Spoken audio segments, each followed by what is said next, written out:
आता आपण थोडासा ट्रॅक चेंज करूया। या ठिकाणी आपण भक्तिमय संगीत छानपैकी ऐकलेलं आहे, आपण महापुरुषांना इथे अभिवादन केलेलं आहे। त्या पुढच्या या वळणावर आपण जाऊया। मराठी संगीत म्हटलं की वेगळं उदाहरण असतं महाराष्ट्राची। इथे मी उल्लेख करतोय लावणी। किती लोकांना आवडते लावणी? एक दोनच फक्त? अरे बाप, मग कॅन्सल करायची का? फक्त दोघं तिघ जणच आहेत।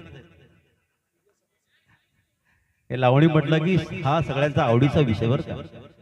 कारण पेशव्याच्या काळात हिचा उगम झाला, पेशव्याच्या काळात हिचा उगम झाला आणि पेशवाई गेल्यानंतर ती लयास गेली। पण तुमच्यासारख्या जाणकार श्रोत्यांनी तिला मान दिला, तिला सन्मान दिला। ती आपली आवडती चटकदार मटकदार मराठमोळी लावणी, जिने बैलगाडी ते विमान असा प्रवास केला, ती तुमच्या प्रेमाखातर ती अमेरिकेला गेली। जी गावागावात फडाफडात नाचणारी लावणी आज ही थिएटरला नाचते। असा एक सुंदर आविष्कार अर्थात या महाराष्ट्राची ही लोककला। पाहूया विविध विषयाची लावणी, पानाफुलांची लावणी, रंगाची लावणी, घड्याळाच्या काठावरची लावणी, पण ही जी लावणी आहे सख्या साधनाची लावणी आहे। पाहूया जुनं ते सोनं, एक सुंदर हा लावणीचा बाज या ठिकाणी अशी मराठमोळी ठसकेदार लावणी। आणि या संचातील आमच्या अतिशय दमदार नृत्यांगणा नीलमजी, हिचा सुंदर हा मधुमस्त अंदाज, आणि सोबत आमची मराठी गायिका दृष्टी निगम, हिचा सुंदर हा एक मराठी लावणीचा बाज त्या इथे आपण ऐकत आहोत। खास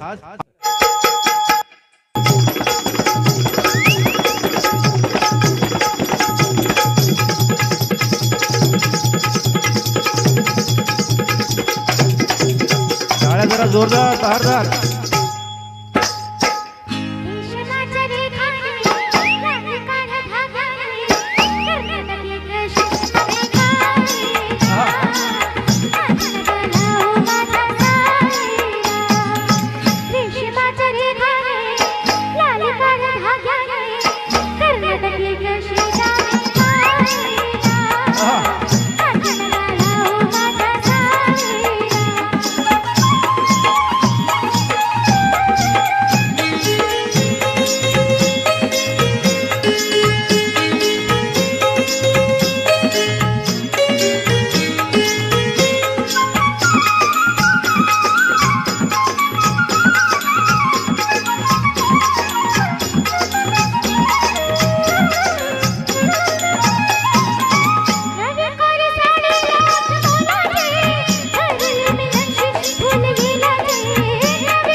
क्या बात है, क्या बात है. खूप